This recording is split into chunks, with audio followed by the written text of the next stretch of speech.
If you have already looked at your photo and you don't think there's any ways that you can improve it, you've looked at where the highlights are, you looked at where the shadows are, and you looked at your colors, and there's nothing else that you feel like you can do and you don't want to mess it up, first of all, don't be scared to mess it up. That's part of art. But once you're ready to take off the tape, then what we got to do is we got to find which tape is on top. We don't want to take a tape that's from the bottom. We want to make sure that we're taking the tape that is on top. We'll simply peel it up like this.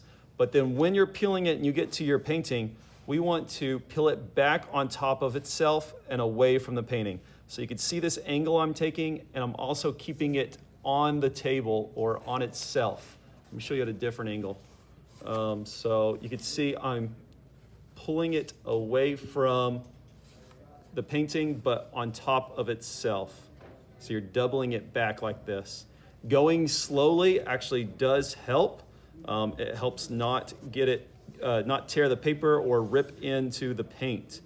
This is extremely helpful whenever we are doing watercolor paintings, but even the acrylics as well can sometimes rip up and it'll rip into your painting. So you gotta be careful about that.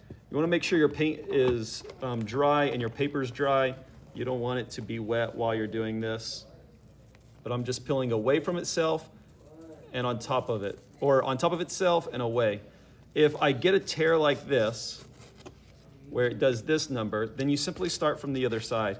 You gotta go even slower and be more careful.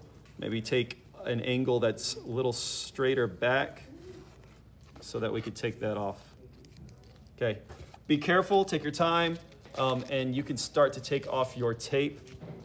This tape kept it flat. If we didn't use tape, it would have warped up and curled up as we were painting it.